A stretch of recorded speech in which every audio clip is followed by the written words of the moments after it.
നമസ്കാരം, എൻ്റെ പേര് ശരത്ത് പടിപ്പുര. ഞാൻ എറണാകുളം ജില്ലയിൽ നിന്നാണ് വരുന്നത്. ആദ്യമായിട്ടാണ് ഇങ്ങനെ ഒരു സമൂഹം എന്ന് പറഞ്ഞൊരു പ്രോഗ്രാമിന് വരുന്നത് തന്നെ. കാരണം എന്താണെന്ന് വെച്ച് കഴിഞ്ഞാൽ ഇതുപോലെ ഈ പല സ്റ്റേറ്റിൽ നിന്നുള്ള ആളുകൾ ഒത്തൊരുമിച്ച് കൂടി ഒരു പരിപാടി ഇതുവരെ ഞാൻ എൻ്റെ ജീവിതത്തിൽ പങ്കെടുത്തിട്ടില്ല. അത് തന്നെയല്ല, ഇതുപോലത്തെ ഒരു കലോത്സവത്തിൽ തന്നെ ആദ്യമായിട്ടാണ് പങ്കെടുത്തത്. അതിൽ വളരെ സന്തോഷമുണ്ട്. പിന്നെ ഞാനിവിടെ പാട്ടായിട്ടാണ് വന്നത്. അപ്പോൾ പാട്ട് നാടൻ പാട്ടാണ് അറിയാവുന്നത്. അപ്പോൾ കലാഭവൻ മണിച്ചേട്ടൻ്റെ ഒരു പാട്ട് ഇവിടെ പാടിക്കഴിഞ്ഞപ്പോൾ സാറ് തന്നെ പറഞ്ഞു, മുതുകാട് സാറ് തന്നെ പറഞ്ഞു, താഴ്ത്തു വന്നിട്ട് ഒന്നും കൂടെ അതൊന്ന് പാടണം എന്ന് പറഞ്ഞു. അത് ഭയങ്കര ജീവിതത്തിൽ ഒരിക്കലും മറക്കാൻ പറ്റാത്തൊരു സംഭവമാണ്. കാരണം അത്രയും വലിയൊരു സെലിബ്രിറ്റി ആയിട്ടുള്ള ആൾ, അല്ലെങ്കിൽ അദ്ദേഹം, ആ സാറ് ഇങ്ങനെ ഒരു പ്രോഗ്രാമിലേക്ക് രണ്ടാമത് പാടിക്കുക എന്നൊക്കെ പറഞ്ഞു കഴിഞ്ഞാൽ ഞങ്ങളെപ്പോലുള്ള കലാകാരന്മാരെ ഈ ജീവിതത്തിൽ തിരിച്ചു കൊണ്ടുവരിക എന്ന് പറഞ്ഞ ഒരു ചെറിയ ഇതിനകത്താണ്. ജീവിതത്തിൽ തിരിച്ചു കൊണ്ടുവരുന്ന ഒരു പാതയിലാണ് ഈ സമ്മോഹൻ എന്ന് പറഞ്ഞ പരിപാടി.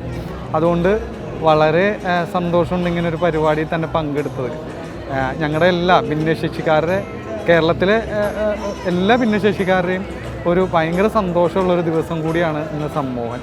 എന്തായാലും ഇങ്ങനൊരു പരിപാടിയിൽ പങ്കെടുത്ത് തന്നെ ഒരു പുണ്യം എന്ന് തന്നെ പറയാൻ പറ്റും. കാരണം അത്രയ്ക്കും എക്സ്പീരിയൻസാണ് ഇവിടുത്തെ ഓരോ കാര്യങ്ങൾ.